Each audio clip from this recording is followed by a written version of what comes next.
promoteur du programme Simandou 2040. Le développement en début d'édition.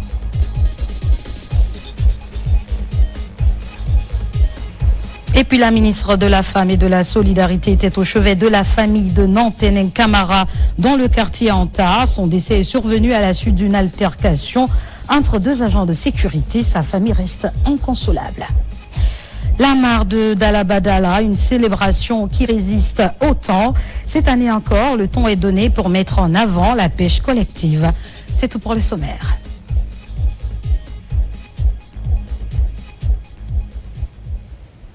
Encore une fois, bonsoir et bienvenue à tous dans ce journal. La jeunesse guinéenne au cœur de l'ambition Simandou 2040. À l'heure où la Guinée accélère sa transformation économique, une conviction s'impose de plus en plus, celle de placer la jeunesse au cœur des actions de l'État. Au Salon des entrepreneurs et de l'emploi, cette année, par exemple, 3 jours ont permis de réunir à Conakry décideurs publics, partenaires internationaux, entreprises et jeunes porteurs de projets autour d'une même ambition, faire du programme Simandou 2040 un levier concret de création, d'emplois, de compétences et d'opportunités. Compte rendu, Fatoumata Koroma. En Guinée, l'ambition économique prend désormais le visage de la jeunesse, de l'innovation et de l'entrepreneuriat. Pendant 3 jours, Conakry a vibré au rythme de la 5e édition du Salon des entrepreneurs et de l'emploi en Guinée. Le SADEN, placé cette année sous le thème Simandou 2040, l'heure des TPME, bâtir des capacités et créer des emplois. Une édition tournée vers l'action, les solutions et surtout vers l'avenir.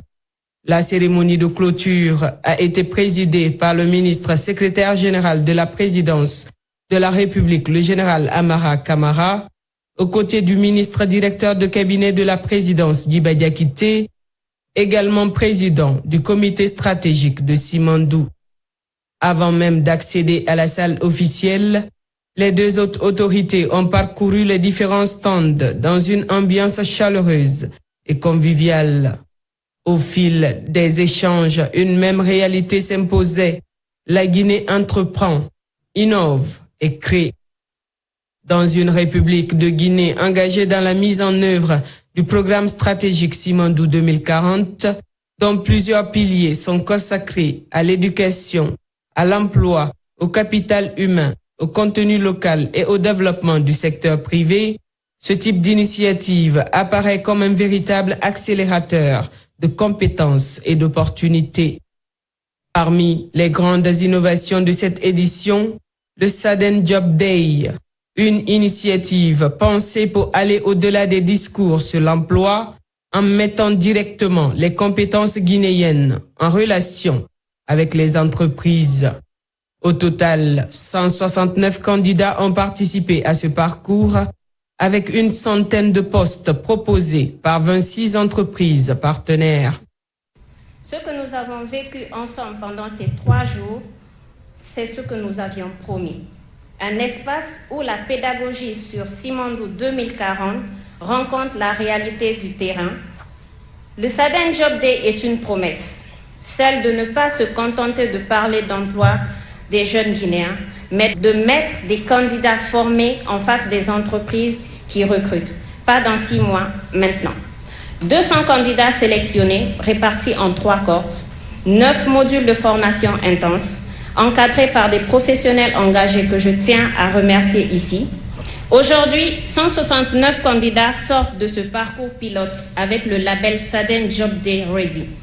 169 jeunes Guinéennes et Guinéens prêts à entrer sur le marché de l'emploi avec des compétences validées et la confiance retrouvée.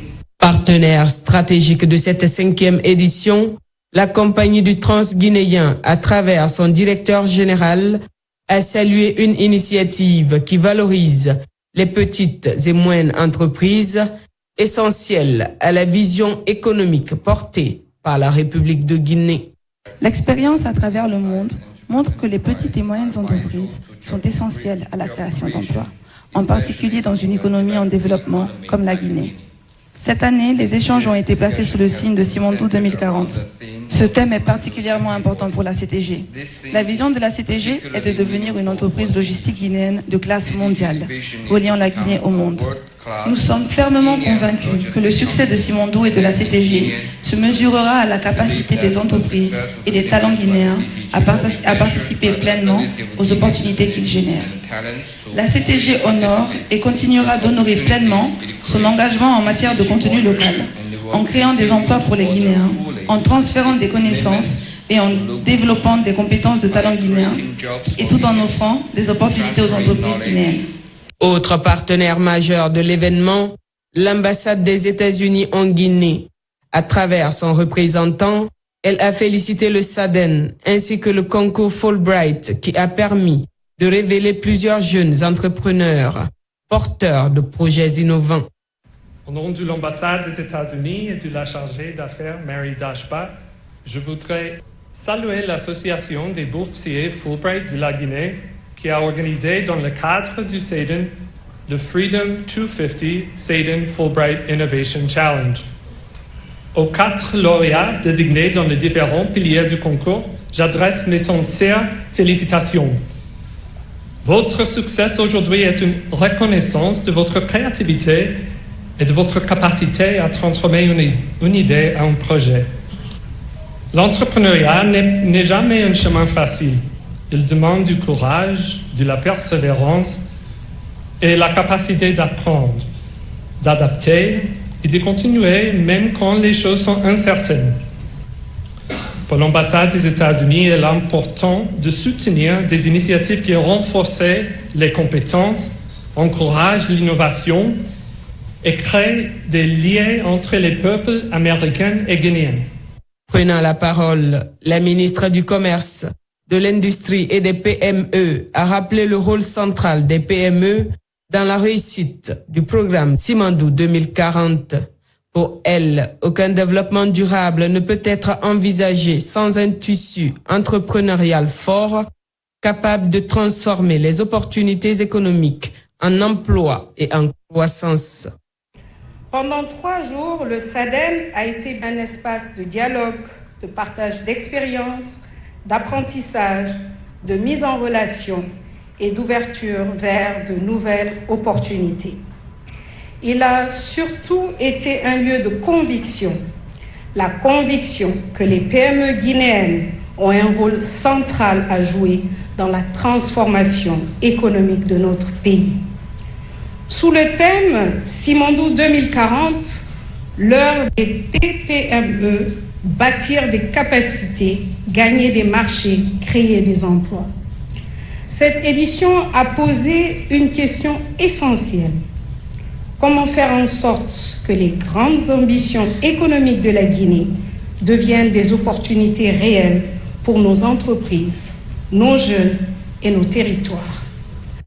Une projection vidéo est ensuite venue clarifier les nuances entre le projet minier Simandou et le programme Simandou 2040, présenté comme une vision globale de transformation économique, sociale et humaine de la Guinée. Ouvrir la Guinée sur l'élite académique mondiale, c'est aussi cela, le programme Simandou 2040. Dans son allocution, le ministre directeur de cabinet de la présidence de la République et président du comité stratégique de Simandou a souligné que ces 3 jours de travaux ont démontré une chose essentielle. La Guinée ne manque ni de talent, ni de compétences pour accompagner la vision de développement économique et social du pays. Pendant ces 3 jours, le SADEN a démontré une réalité simple. La Guinée ne manque ni de talent, ni d'entrepreneurs, ni de jeunes compétents prêts à contribuer à la transformation de notre économie. Nous avons vu des entrepreneurs venus de toutes les régions présenter leurs projets et défendre leur réussite. Nous avons vu des institutions, des partenaires techniques et financiers, des experts et des acteurs du secteur privé débattre des défis et des opportunités de notre développement. Tout cela confirme une conviction forte. L'avenir économique de la Guinée se construira par l'investissement, l'innovation, la formation et l'entrepreneuriat. Il a aussi rappelé que le contenu local ne pourra devenir une réalité durable sans un investissement massif dans les ressources humaines. S'adressant à la jeunesse, il a insisté sur le fait que les grandes transformations engagées par le président de la République, son Excellence Mamadi Doumbouya, dans le pays, sont pensées pour elle, mais surtout qu'elles se construiront avec elle. Un pays ne change pas parce qu'il possède des ressources. Un pays change lorsque ces ressources créent des emplois, des entreprises, des compétences et de la richesse pour la population. C'est exactement le sens du programme de développement socio-économique durable et responsable, Simandou 2040, porté par une vision claire de son Excellence, le Président de la République, Mamadi Doumbouya. Son succès ne se mesurera pas à la seule valeur des ressources exploitées. Il se mesurera à notre capacité à créer des emplois, à faire émerger des entreprises nationales solides et à ouvrir davantage de portes à la jeunesse guinéenne. Mais il faut aussi être honnête. Le contenu local ne peut pas exister sans compétences solides. C'est pourquoi la question de la formation est essentielle. Avec Simandou Academy, la vision du chef de l'État est claire: préparer la jeunesse, des ingénieurs, des techniciens au métier de demain, capables d'entreprendre, d'innover et de répondre aux besoins réels du marché. Je voudrais maintenant m'adresser directement à notre jeunesse. Je sais ce que vous attendez: un emploi, une chance de faire preuve, la possibilité de construire ici, en Guinée, l'avenir auquel vous avez droit. Cette attente est légitime et elle est notre responsabilité.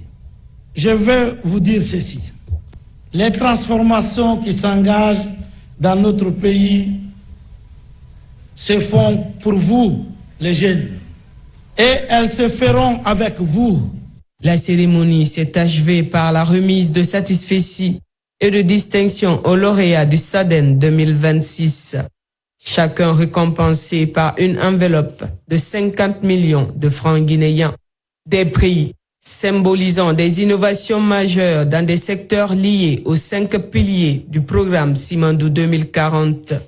Agro-industrie et commerce, éducation et culture, infrastructure, transport et nouvelles technologies, économie, finance, assurance, ainsi que santé et bien-être. L'ambition à la base était de contribuer d'une manière ou une autre à l'écosystème entrepreneurial de notre pays. L'idée était de mettre sur une même plateforme entrepreneurs, administration publique, investisseurs et autres acteurs. Aujourd'hui, après plusieurs années, nous sommes heureux d'atteindre ce résultat-là. On espère aller encore plus loin dans les années à venir. Au-delà du salon, le SADEN 2026 aura surtout porté le message que la Guinée veut bâtir son développement avec ses propres talents, sa jeunesse et son génie créatif. Rencontre de restitution et de validation du rapport de diagnostic institutionnel. C'est une initiative du ministère de l'Enseignement supérieur à travers la Direction générale de la recherche scientifique. L'objectif est de faire du domaine de la recherche un véritable levier de développement économique, social et technologique. La suite dans ce reportage de Mounir Bari et Aboubakar Mara. La validation de ces rapports de diagnostic institutionnel constitue un outil stratégique d'aide à la décision Soumis aux acteurs de l'écosystème de la recherche scientifique, ce document servira désormais de référence pour le cadrage, la gouvernance et le pilotage des institutions scientifiques.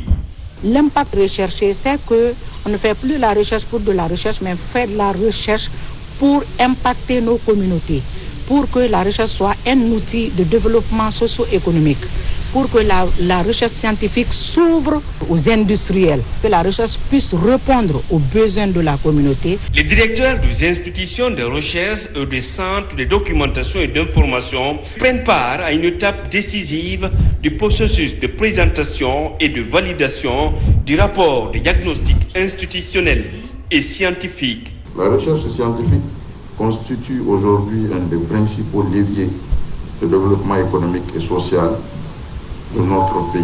Elle est un facteur déterminant de compétitivité et de création des connaissances, de transformation durable et inclusive de nos sociétés.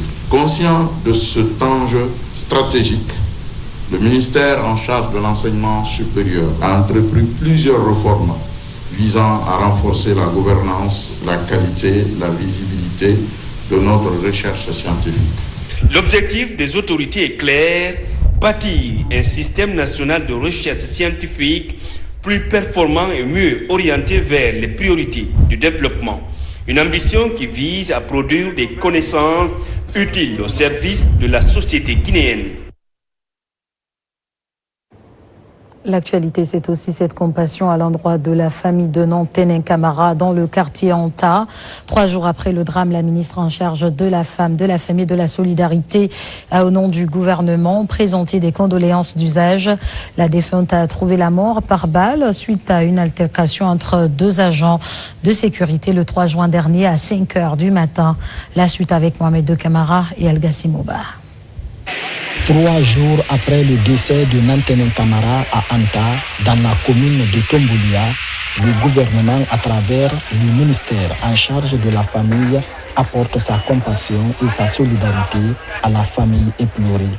En état de famille de 8 mois et mère de 6 enfants, Nantenen Camara a perdu la vie après avoir été touché par une balle perdue à son domicile suite à une altercation entre 2 agents de sécurité. Le seul espoir dont j'avais dans le monde, c'est cette terre qui m'a soutenu depuis le début. Elle a voulu toujours me voir réussir dans la vie. Toujours était la vieille. Il n'y a pas une nuit qui passait, elle ne me conseille pas à la maison. Même si quand elle part à Madina là-bas, elle m'appelle. Va à la maison, oui, quand tu donnes, va mettre l'œil sur tes petits frères là-bas. Chaque fois, même le jour de son décès, on appelle à l'aide à l'État quand même. Je suis là, je suis pas seul, je suis avec mes petits frères aussi. Qui pour nous soutenir? Qui? Moi, je suis malade. C'est lui qui fait tout pour moi. C'est elle qui peut les soigner des enfants. Moi, je n'ai pas de moyens. Si j'ai le moyen, je ne dis pas ça. Parce que c'est Dieu qui m'a donné. Ici, à la maison mortuaire, dans un esprit de solidarité, la ministre de la Femme, de la Famille et des Solidarités transmet les condoléances les plus attristées des hautes autorités du pays. Au nom du président de la République, M. Mamadi Doumbouya, et son premier ministre, M. Amadou Riba, le ministère de la Femme, de la Famille et des Solidarités ne reste pas insensible à ce qui est arrivé, et notre devoir était aujourd'hui d'être aux côtés de la famille, apporter notre soutien et surtout leur faire comprendre que nous sommes là pour eux, nous sommes là pour les soutenir, et surtout avec tous ces 6 enfants qui sont restés aujourd'hui, la direction de l'enfance ne restera pas insensible à leur situation. Pour cette perte, le gouvernement reste aux côtés des proches de la défunte et des populations affectées en ces moments de douleur.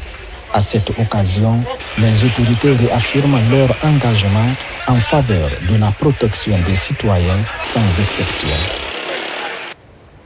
À l'instar des autres pays de l'Union africaine, la République de Guinée célébrera ce 7 juin la journée africaine des frontières, placée sous le thème « Assurer la disponibilité durable de l'eau et des systèmes d'assainissement sûrs pour atteindre les objectifs de l'agenda 2063 ». Cette journée intervient à un moment où la problématique de la gestion des frontières en Afrique se pose.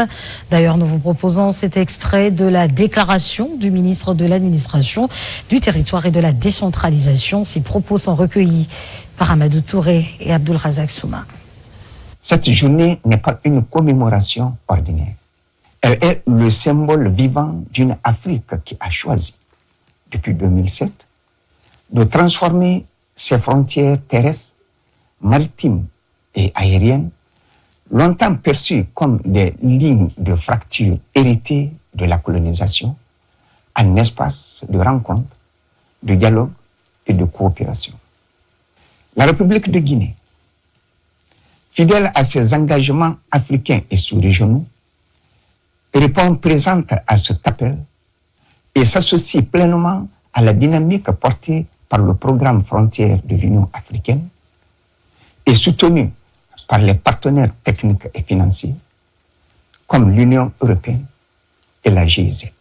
Mesdames et messieurs, le thème retenu cette année, assurer la disponibilité durable de l'eau et des systèmes d'assainissement sûrs pour atteindre les objectifs de l'agenda 2063, résonne avec une acuité particulière dans notre sous-région. Il ne s'agit pas d'un thème abstrait et s'adresse notamment à nos paysans, nos éleveurs, nos pêcheurs et aux femmes qui parcourent chaque jour des kilomètres et des kilomètres pour trouver de l'eau potable dans nos zones frontalières. Je voudrais réaffirmer l'attachement indéfectible de la République de Guinée aux principes qui fondent la gestion des frontières africaines. Le respect des frontières héritées de la colonisation, la primauté du dialogue et de la concertation et la vision d'une Afrique intégrée, telle que consacrée par l'agenda 2063 de l'Union africaine. Conformément à la vision du chef de l'État, M. Mamadi Doumbouya, commandant en chef des forces armées guinéennes, nos frontières sont et seront toujours des espaces de solidarité, de prospérité partagée et de fraternité entre les peuples. Simandou, plus grand projet minier de l'histoire de la Guinée, vient de franchir un nouveau cap. Une conférence de presse a réuni l'État guinéen, Rio Tinto et le consortium CEO dirigé par Chainalco. La rencontre a permis de présenter les avancées majeures du dit projet entre performance opérationnelle, infrastructure stratégique, développement communautaire et ambition économique. Les acteurs se montrent sereins quant à la réussite de ce gigantesque chantier appelé à transformer durablement l'économie nationale. Saint-Martin Fancinadouno, Yaya Ansoumane Silla. Le projet Simandou continue de prendre forme à un rythme soutenu. Réunis devant la presse nationale et internationale, les responsables de Simfer, Rio Tinto et du consortium CEO Chainalco ont dressé un bilan encourageant des progrès enregistrés sur l'ensemble des composantes du projet. Sur le terrain, les résultats sont déjà visibles. Le minerai extrait est désormais transporté depuis la mine jusqu'à l'embranchement ferroviaire de Simfer avant d'être expédié vers les marchés internationaux. Nous passons désormais de la réalisation d'étapes clés à une exécution opérationnelle continue sur le site minier, le chemin de fer et le port. Les progrès que nous constatons traduisent l'efficacité de nos équipes, de nos partenaires et de nos sous-traitants. Et nous restons déterminés à maintenir cette dynamique en accordant une priorité absolue à la sécurité.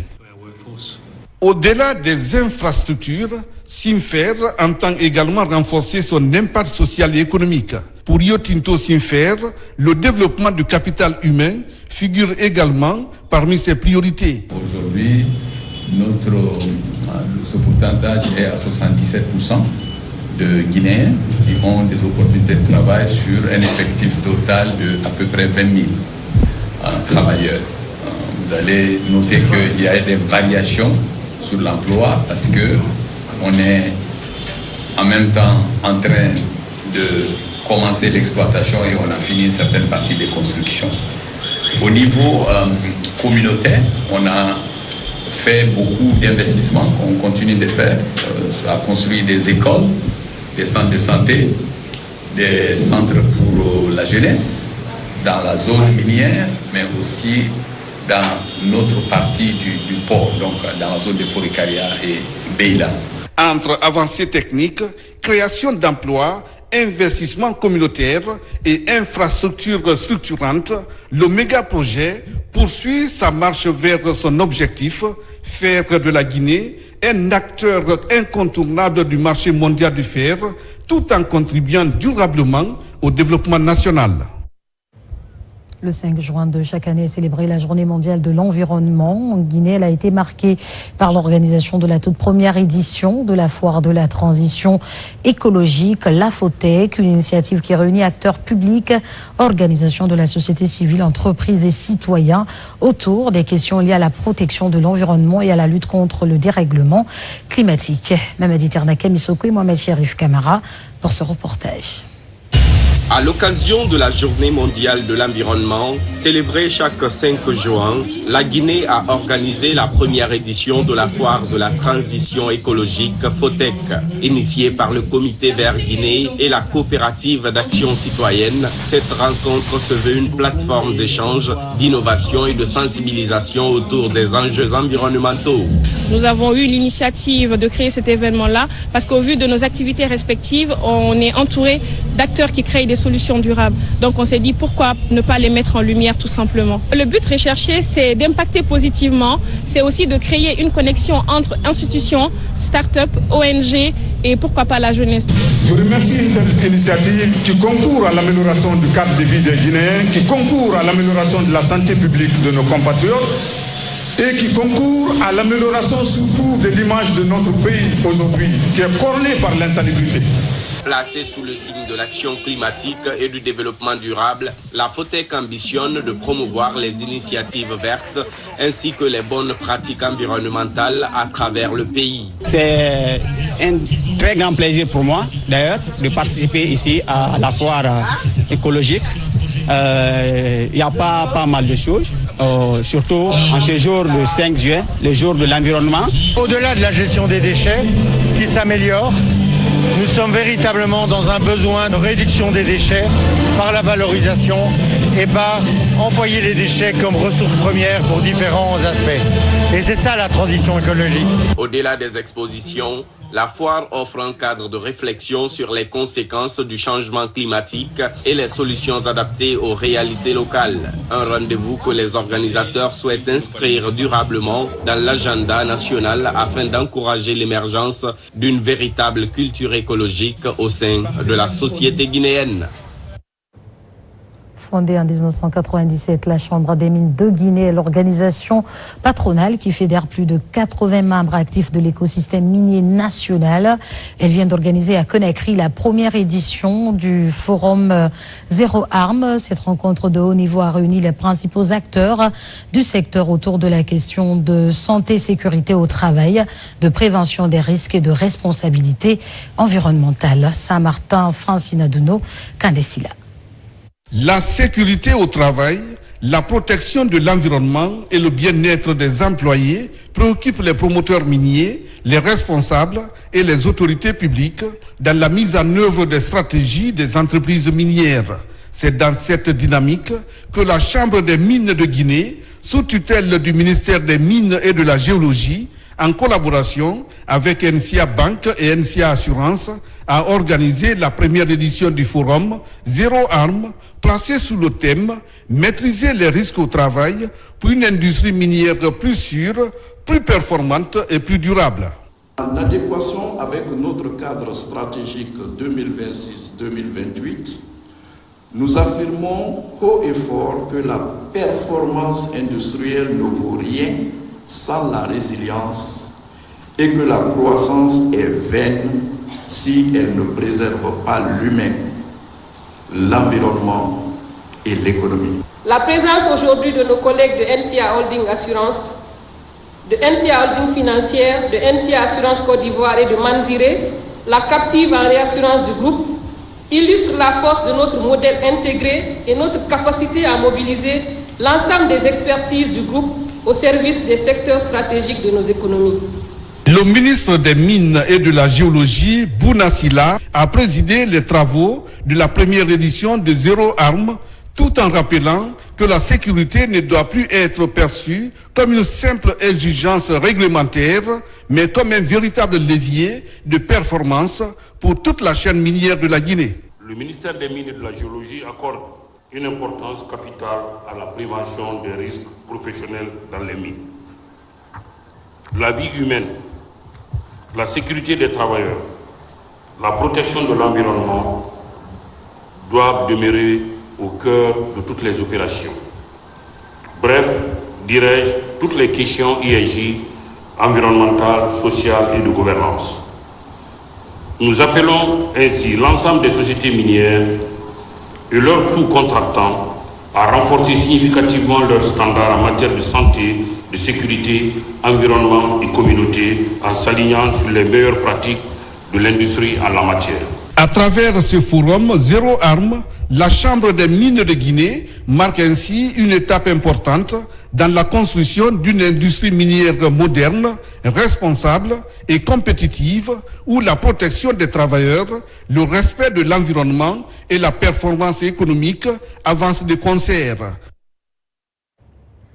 Diplomatie avec la cérémonie de présentation des lettres de créance de l'ambassadeur de Guinée au Gabon au président Brice Clotaire Oligui Nguema. L'envoyé du chef de l'État guinéen a saisi l'occasion pour transmettre les salutations fraternelles du président Mamadi Doumbouya à son homologue. Il a par la suite élaboré un programme de rencontre avec les compatriotes vivant sur le sol gabonais. Makemed Onzo compte rendu. Dernièrement, les relations entre Conakry et Libreville ont pris une nouvelle direction sous la conduite des deux chefs d'État, le président Mamadi Doumbouya et le président Brice Clotaire Oligui Nguema. Une belle amitié entre deux frères d'armes ayant conduit à l'érection d'une ambassade de la Guinée au Gabon. L'ambassadeur guinéen vient de remettre ses lettres de créance au président gabonais en lui transmettant les salutations fraternelles de son homologue guinéen. Le début d'une nouvelle ère dans le raffermissement de la coopération bilatérale entre les deux pays. Avec la gouvernance de son Excellence M. Mamadi Doumbouya, président de la République de Guinée, chef de l'État, la prise en compte des préoccupations des Guinéens établis à l'étranger est une réalité. Il le dit, quand un Guinéen a un problème, c'est toute la nation guinéenne qui a ce problème.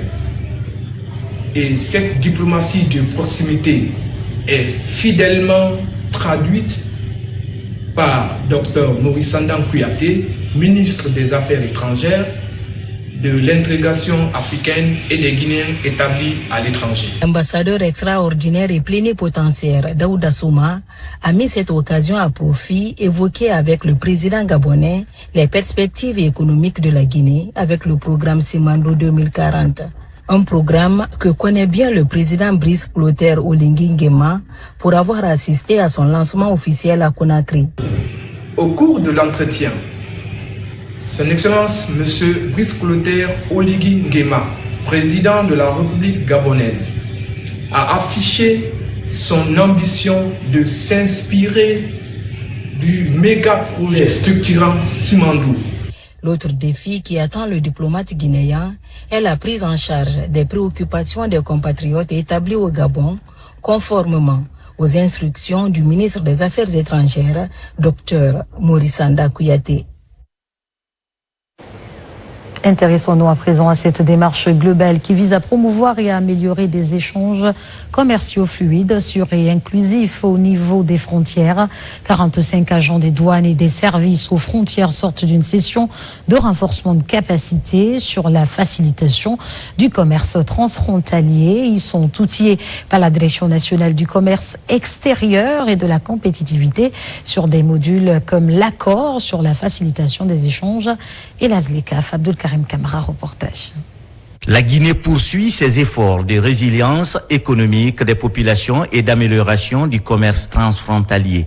Au ministère de l'Industrie et du Commerce, la facilitation des échanges aux frontières reste dans l'orbite de cette vision. C'est en ce sens que les acteurs des différentes administrations frontalières se retrouvent pour une consolidation de leurs aptitudes portées par la Direction nationale du commerce extérieur et de la compétitivité.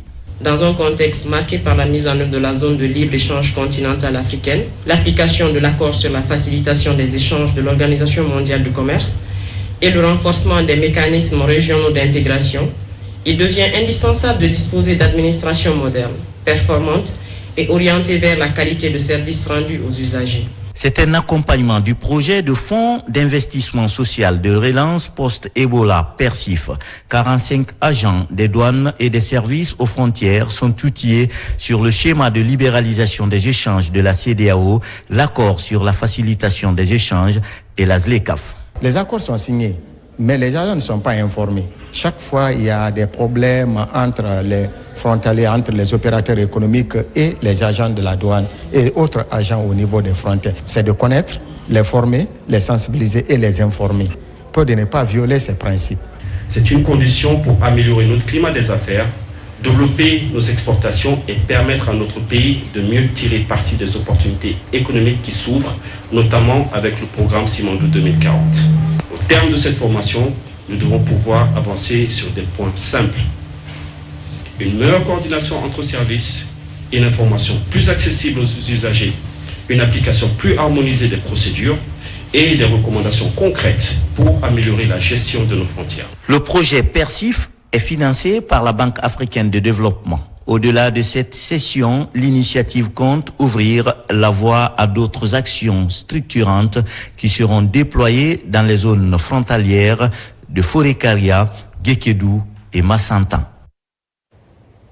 Dans un autre registre, la coalition citoyenne pour les élections et la gouvernance vient d'initier un projet de formation en faveur de 40 acteurs de la société civile.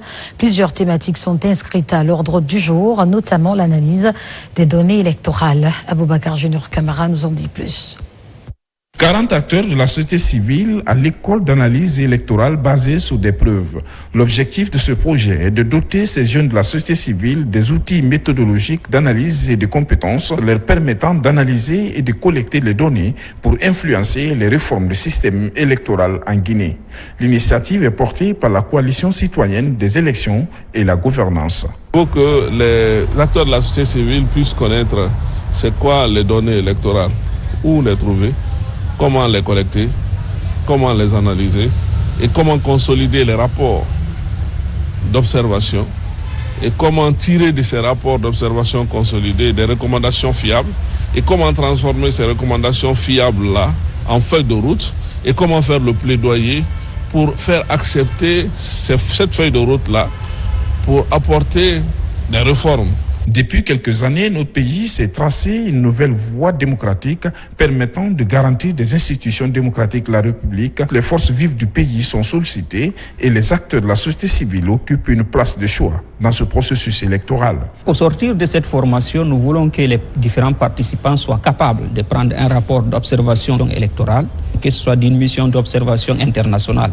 Si nous prenons l'Union européenne, si nous prenons le centre Carter, si nous prenons la CEDEAO et autres, de le lire, de le comprendre, de savoir distinguer le niveau, quelle est sa structure, quelles sont les parties les plus essentielles d'un rapport.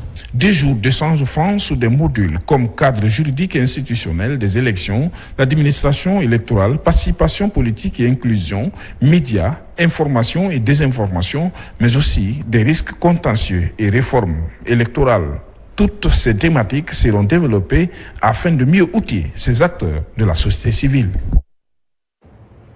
Campagne de prévention et de dépistage de l'hypertension artérielle et du diabète.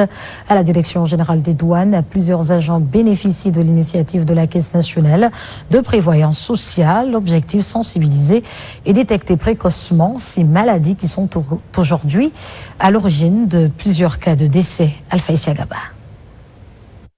Les soldats de l'économie marquent une pause dans leur activité quotidienne. À la Direction générale des douanes, place à la prévention sanitaire. À l'initiative de la Caisse nationale de prévoyance sociale, les douaniers bénéficient d'une séance gratuite du dépistage de l'hypertension artérielle et du diabète, 2 maladies silencieuses aux conséquences lourdes. Cette activité est organisée par la Caisse nationale de prévoyance sociale en collaboration avec le ministère de la Santé et de l'hygiène publique à travers le programme national de lutte contre les maladies non transmissibles. On demande à tout le monde à ce qu'il se fasse dépister. Ce sont des maladies silencieuses. On peut vivre avec pendant des années sans que ça ne se manifeste. Parce que le premier signe de ces pathologies, c'est l'absence de signes. Au programme, prise de tension, contrôle du taux de glycémie et conseils médicaux personnalisés. Des examens simples et rapides, mais essentiels pour détecter à temps d'éventuelles anomalies et prévenir les complications. C'est une heureuse initiative. Il faut saluer d'abord les plus hautes autorités, à commencer par M. le Président de la République, mais aussi saluer la Caisse nationale de la prévoyance sociale. Plus tôt on se fait dépister, mieux c'est pour le traitement. Donc je voudrais lancer un appel à tous mes collègues, surtout que nous faisons un travail difficile, un travail physique. Alors quand on est en bonne santé, c'est mieux. Donc mieux vaut prévenir que de tomber malade. Je demanderai tout un chacun de venir faire ce dépistage volontaire. Et ça y va dans l'intérêt de la Guinée et l'intérêt d'une personne même. Après les douaniers, cette campagne de dépistage gratuit devrait s'étendre à d'autres structures de l'administration publique. L'objectif est de toucher un plus grand nombre de travailleurs et de renforcer la lutte contre les maladies non transmissibles en Guinée. Dans l'actualité, toujours un complexe scolaire franco-arabe sera bientôt construit à Kokulo, dans la préfecture de Pita, une infrastructure moderne de 32 salles de classe pour former les futurs cadres du pays. La pose de la première pierre a regroupé autorités administratives, religieuses et les populations. Le projet est porté par des fils résidents et ressortissants de la localité. Sarafdin Diallo et Nabila Moussa pour ce reportage. C'est sur cette vaste étendue que sortira bientôt de terre l'école de mémorisation de Saint-Coran-Dak. Implanté dans le district de Kokulo, préfecture de Pita, l'établissement comprendra 32 salles de classe modernes ainsi que plusieurs infrastructures d'accompagnement. En plus de l'enseignement coranique, diverses disciplines académiques y seront dispensées.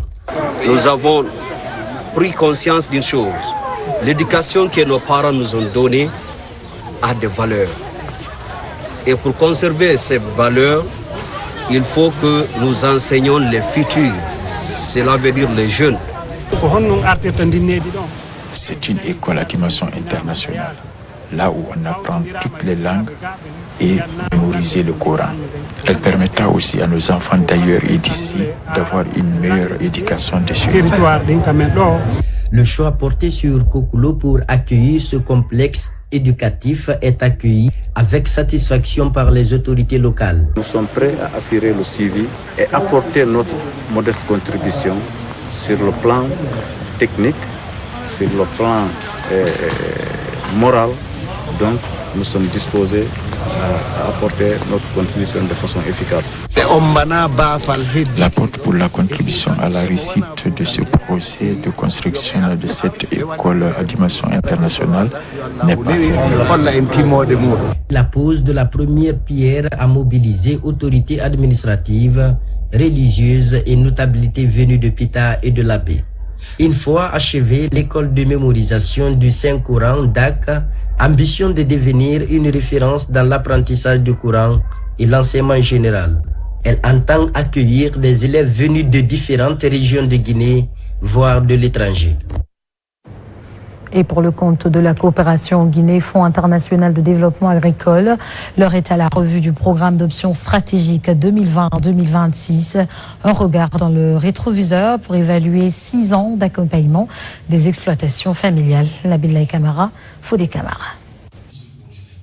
Principal cadre stratégique de coopération entre la Guinée et le Fonds international de développement agricole. Le programme d'options stratégiques est revu de façon exhaustive dans la période 2020-2026. 6 ans d'intervention pour le développement des infrastructures rurales et l'autonomisation des jeunes et femmes. L'objectif, c'est en fait passer un review de notre partenariat avec le gouvernement de la Guinée, et par rapport au travail qu'on a fait ensemble depuis 2020 jusqu'à 2026, et en même temps viser l'avenir 5 ans. Et voilà, vous voyez ensemble comment nous allons continuer le partenariat gagnant-gagnant. Cette revue a permis de dresser le bilan des activités réalisées lors des 6 dernières années, sans oublier les défis à relever pour les 6 années à venir.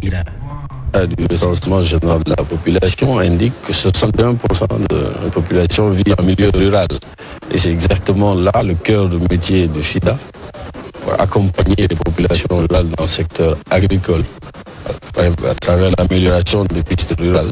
Donc ce cadre nous permet de tirer les leçons du cadre qui s'achève de 2020 à 2026 et d'entamer de nouveaux programmes avec justement le document de planification nationale. Ce cadre de coopération est mis en œuvre par le projet Agriculture familiale, résilience et marché d'une enveloppe de 120 millions de dollars.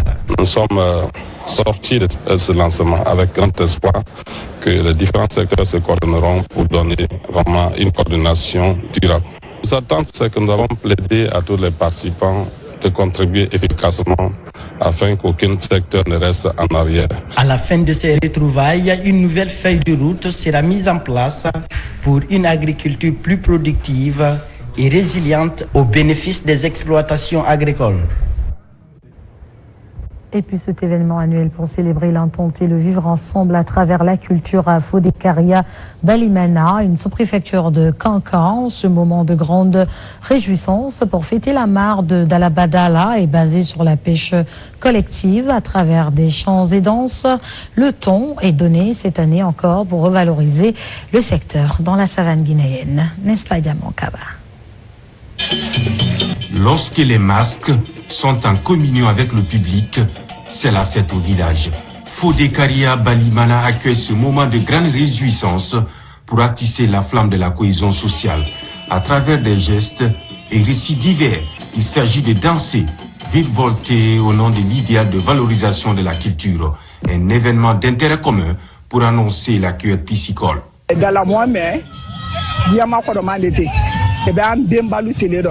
C'est notre identité. Aujourd'hui encore, nous sommes au bercail pour suivre les traces de nos ancêtres afin de revaloriser Dalabadala. Vieux de près de 2 siècles, Dalabadala affiche sa célébrité renforcée pour sa peste rituelle annuelle. Tous les âges sont là pour tenter leur chance. Dans les esprits, certains vont ramener à la maison, d'autres décident de revendre pour les petits besoins.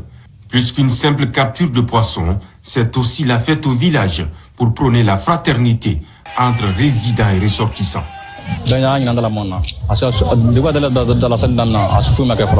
Cette année, on a observé beaucoup de changements. La célébration a tenu toutes ses promesses.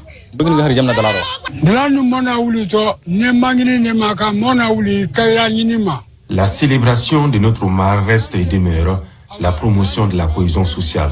C'est aussi un levier d'action pour fédérer des énergies autour du développement local. De la tradition, la modernité réanime la vie rurale pour célébrer la mare de Fodekaria Balimana. Sur scène, des artistes locaux pour rappeler l'importance d'une paix durable et la cohabitation pacifique. Une autre victoire de la culture guinéenne qui n'a pas fini de livrer tous ses secrets. Dans le volet sport, le coup d'envoi de la 23e édition de la Coupe du Monde sera donné le 11 juin et va se poursuivre jusqu'au 19 juillet 2026. Pour cette édition, le continent africain sera représenté par 10 équipes qui nourrissent de grandes ambitions. Le Maroc, par exemple, veut faire mieux que l'édition précédente au Qatar, où il a atteint les demi-finales. Mami Ebelamou revient sur les chances des Lions de l'Atlas. Mohamed Wabi prend les rênes du vice-champion d'Afrique et remplace Walid Regragui. Un groupe confiant en ses moyens, avec pas mal de joueurs qui évoluent dans des grands clubs comme Achraf Hakimi ou d'autres encore. Donc un groupe qui a vraiment l'ambition d'aller très très loin dans la compétition. Les coéquipiers d'Achraf Hakimi partagent la poule C avec le Brésil, le Haïti et l'Écosse.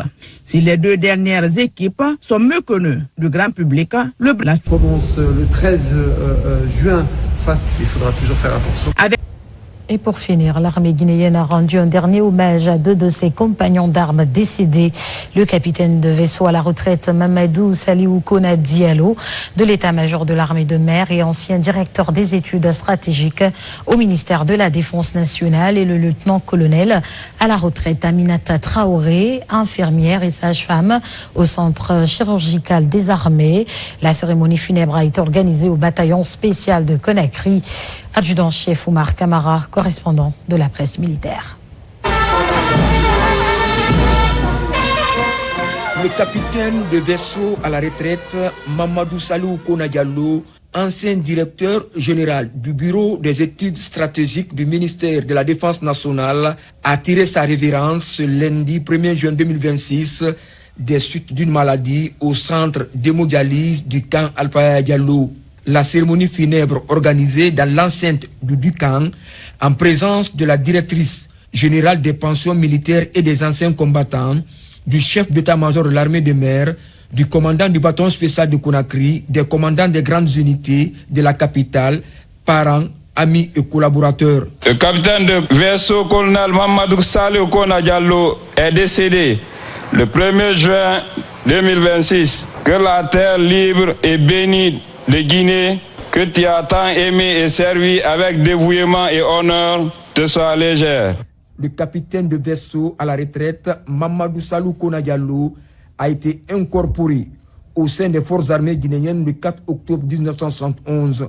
Au cours de sa carrière, il a suivi de brillantes formations militaires dans plusieurs pays, notamment en République populaire de Chine et aux États-Unis d'Amérique.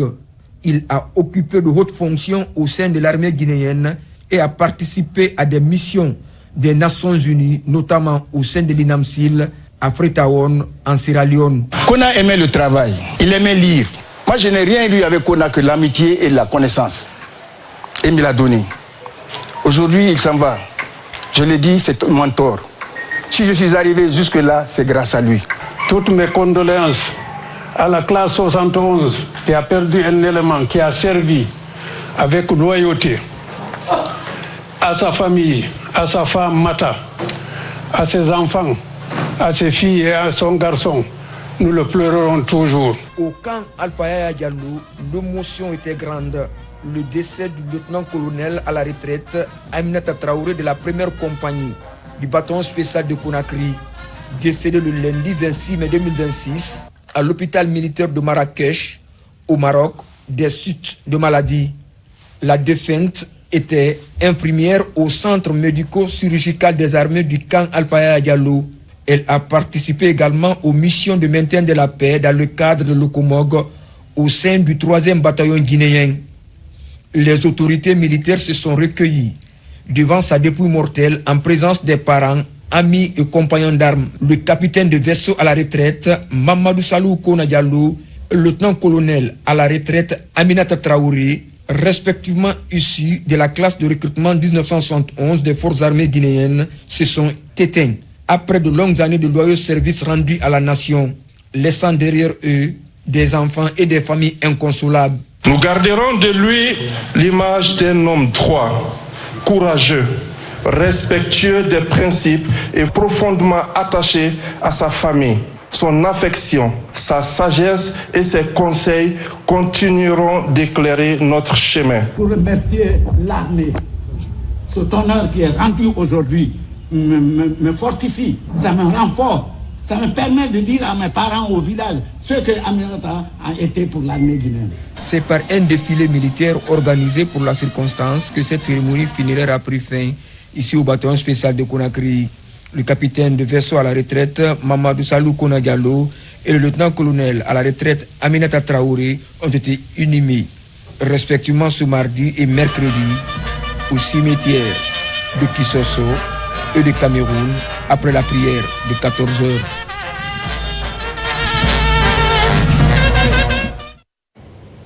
C'est cet élément, mesdames et messieurs, qui met fin à ce journal. Remercie à tous de l'avoir suivi. L'actualité se poursuit sur le www.rtgguinée.info. Guinée, notre paradis, terre de richesse, d'opportunités et d'innovation. Bonsoir.